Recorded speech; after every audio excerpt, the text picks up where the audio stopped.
Well, hello there. It's time for Harry Potter and the Sorcerer's Stone, 2M1, The Beach and the Arrival of Hagrid, music by John Williams, orchestrated by Larry Wrench. And yeah, this is a nice little cue, actually.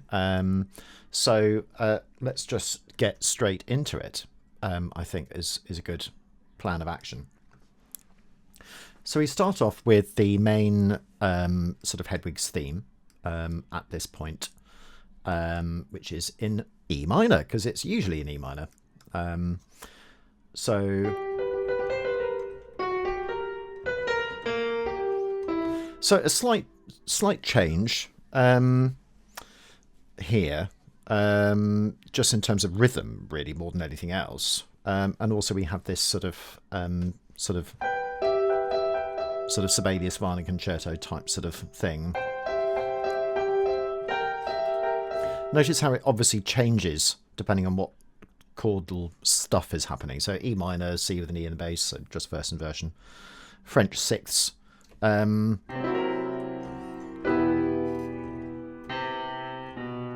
it slightly changes, I suppose, chordally, but essentially it's just E minor.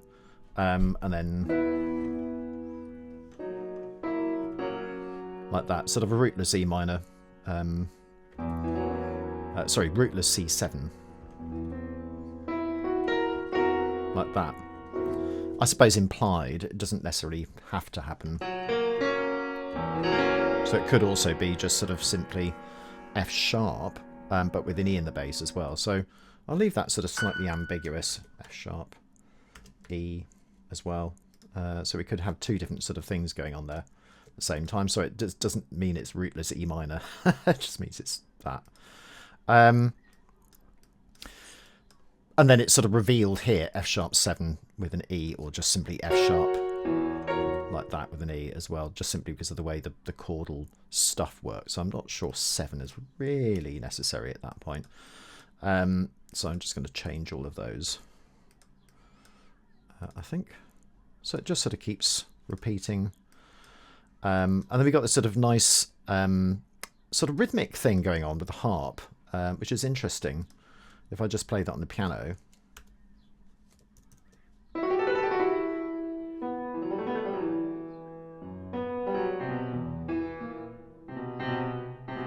Like that. sort of fluttering sort of thing. Interesting. I'm going to get rid of that, actually. So that's that. And then we have this sort of nice little bit of sort of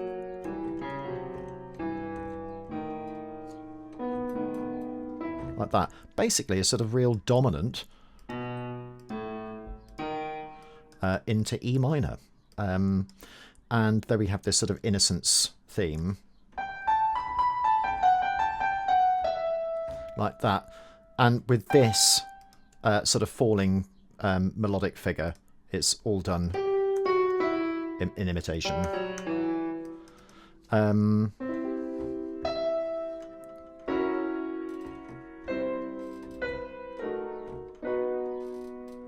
Like that. C, F sharp 7 with a C sharp, C and G, and then into B. And then we're back on that dominant. Like that.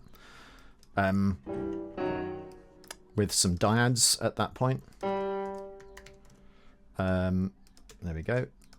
And then we're into this sort of filigree, like that, which is an interesting little figure. Like that. And it just changes at the end. Sort of C7, G. And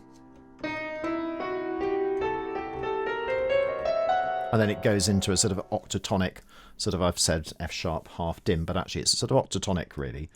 And then it uses that octatonic stuff. We've got a sort of a little cluster chord there. It doesn't have a specific name. Like that. But notice that we've got our little 3-3. Like that. And this time it's with an added F sharp as well. So there's an element of 3-3 in there as well, which happens so often with Williams. It's untrue. Almost every cue, actually, I'd say.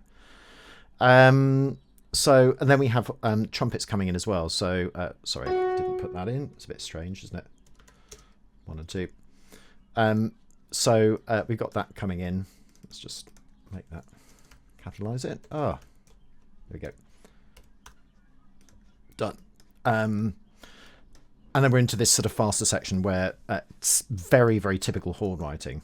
This sort of added 2 type sort of thing.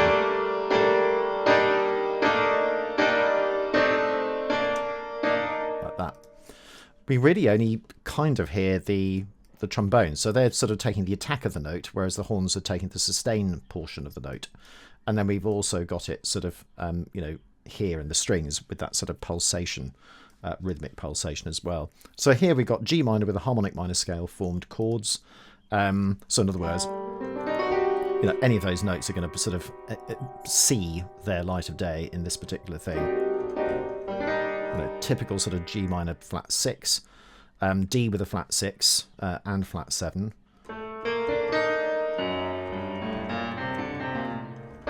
Like that. G minor add 2, same as before, D7 with a flat 9.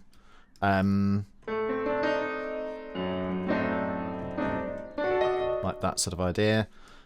G minor 7 with a flat 6. And it, you know, it's typical sort of, you know, John Williams chords. And then this sort of thing, which is you almost can't quite hear, but notice the theme.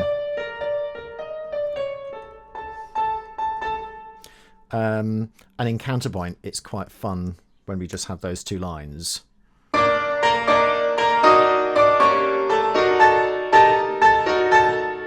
Like that. Very octatonic at that point.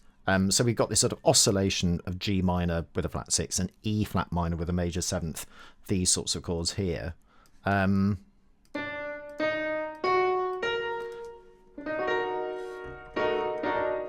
that. And then with a sort of sharp 4 or just a slash chord A as well. So that frequently occurs again with John Williams. And then it goes into full octatonic mode. This time, let's call it an octatonic based on E. Like that. Of where it's difficult to decide where the actual tonal centre is. I've called it E simply because it ends in E, but it doesn't necessarily follow that it is, because it feels G minor at the beginning at least.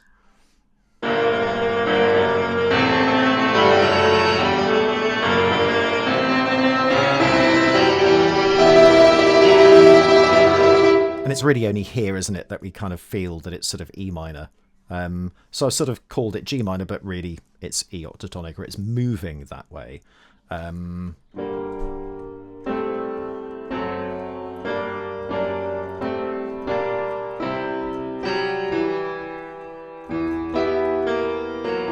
If you see what I mean. So it feels G minor up until about that point here as well.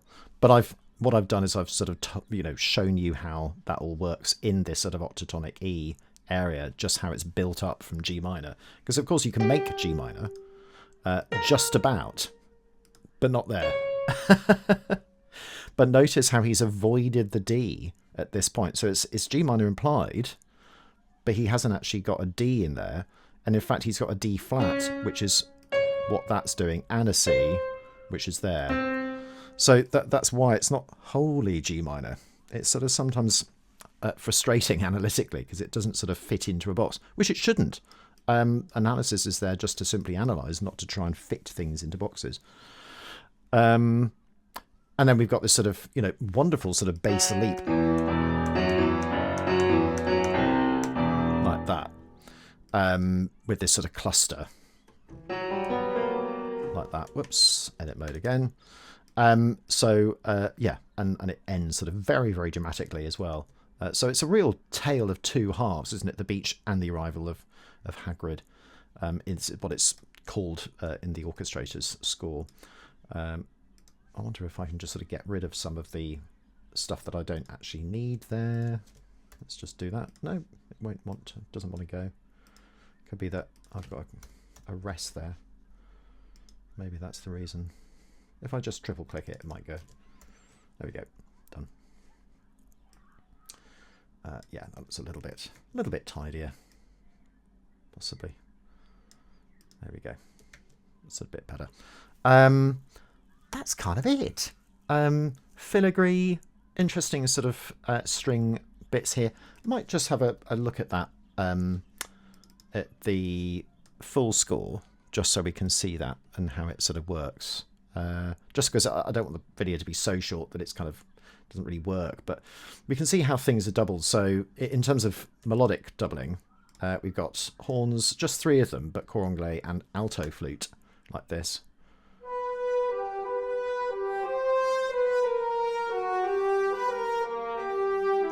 So it's that sort of nice woody sound. And of course you would kind of almost want a bassoon there, but of course it's too high. That's hence the reason why the cor anglais is there. And then we've got this little bassoon solo at that point. And then we've got this sort of oscillation in strings. So if I just do the violins and the celeste.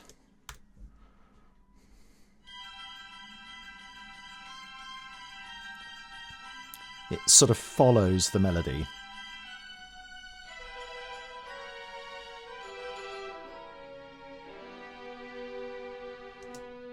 And notice how the rhythm is depleted. In other words, we're introducing longer note values once, twice, 3 times. And by that time, you can get rid of all of those semiquavers and it's just but. So it's very recessional. Recessions. It has a feeling of recession at that point. And it allows us to have this sort of harp part as well. I'm just going to mark that up to mezzo forte just in case that was... I don't think there was any indication.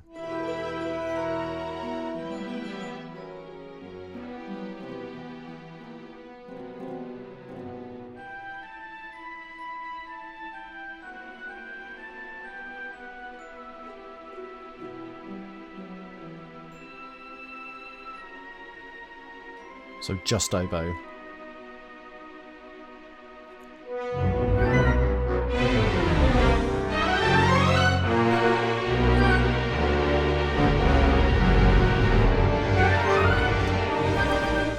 Brilliant. It sort of really sort of takes off, doesn't it? So let's have a look at these sort of punctuations, I call these. So usually you would have a sort of xylophone with it, but doesn't at this particular juncture. It just kind of counterpoints off this cello line, bass line. Like that. So it's lots of these sort of runs, basically. And then we have this sort of pedal B. Like that, which is supported by the string. So you'll see how that's doubled as well. So it's interesting to go into the layers of sound. So we've had the woodwind, that's one layer. We've got this pedal, we've got the bass line, and then there's another bit where we have another little bit here in the trombones. Because the trombones are sort of answering the cellos and basses.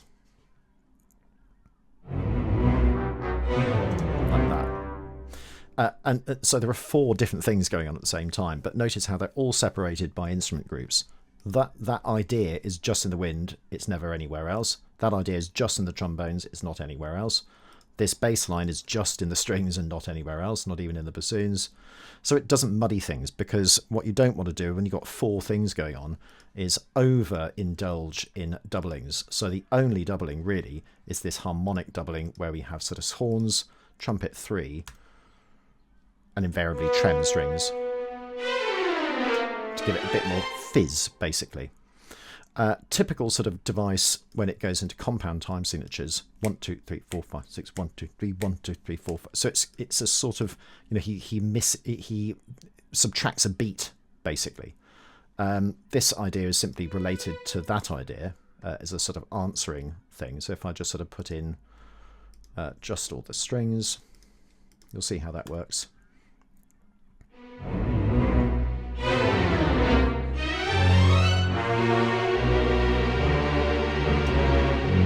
Like that, and you'll see how, you know, that sort of, you know, interesting harmonic device works. So C7 G, F sharp 7 half dim, octatonic, and then we've got these octatonic clusters, bom bom bom bom bom bom, but mainly contrapuntal, so it's all sort of voice leading type stuff, very minor orientated.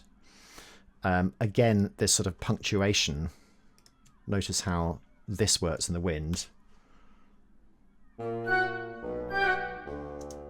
Just like the offbeat sort of but da-da happens so often, and we heard it here as well. Often woodwind figures do that in Williams' music.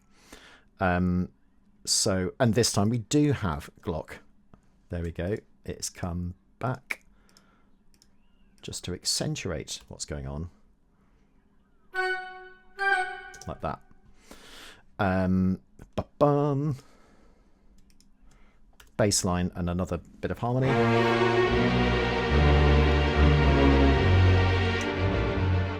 And what's happening in the bass line this time, it has got blended stuff going on. Here, just bass. I think that's all of it. Yeah.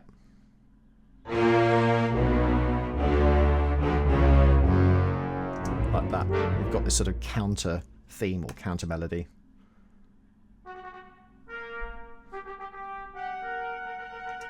Which is invariably part of the harmonic design as well, if I now add the strings. Like that. So you see how it sort of takes the same notes, basically. That's just the same thing. B flat or A sharp. But it just adds a little bit of more rhythmic function in it. Then we've got more filigree in the wind. Let's just take that apart as well.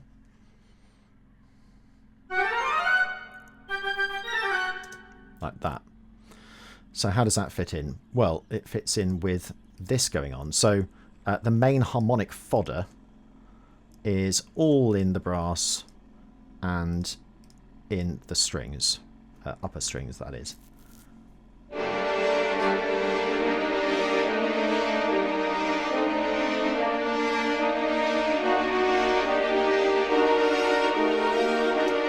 There we go.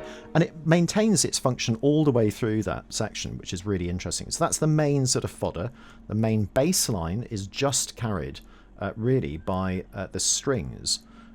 So if we now sort of put all of those together, we've got the harmonic fodder, we've got the bass line, we've got the woodwind interjections.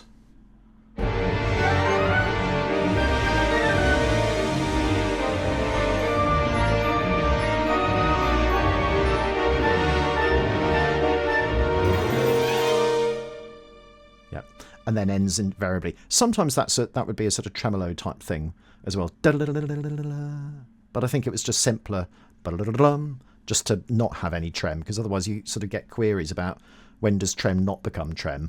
And I think that can get very messy in a recording situation. After that, we've then got this sort of pesante sort of counterpoint, really. You know, we've got this going on.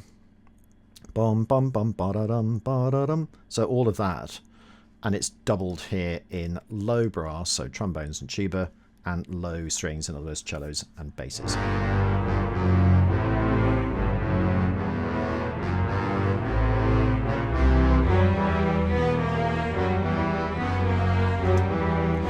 And it's great, isn't it, because of the imitation like that as well.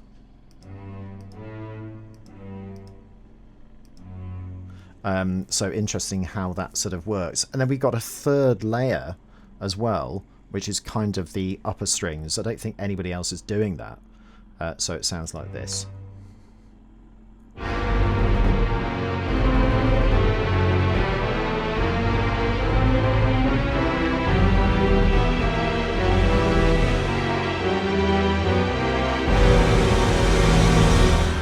So we've got really 3 layers of counterpoint going on. We've got this, which sometimes takes part in this, the second layer, which is mainly that, and then the third layer, which is this bass line as well. You could also argue that we've got a fourth idea with these this sort of bass drum thing as well. Horns just sort of add power to that, so they're not doing anything else. They're just sort of part of that bass line. So you'll see here.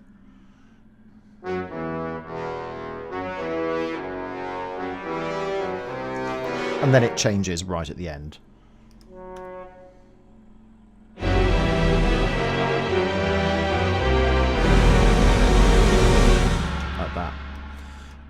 So it does differ somewhat, that horn line, from bom bottom. It kind of jumps around, sort of rather a Beethoven type sort of thing to do at that point.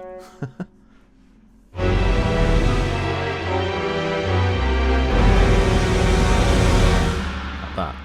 It's really surprisingly complex, actually. So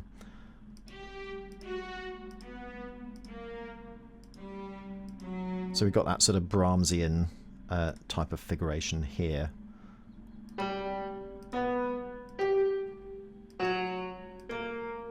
Like that as well, with trumpets and horns 1 and 2 joining that dee-da-ba-dum-ba-dum, whereas everybody else is holding that E pedal like that, as well, with horns still, swelling in that. So a nice little score for you for this week, and hopefully it gives you some ideas for projects as well. So that's all for now, and I'll see you very soon.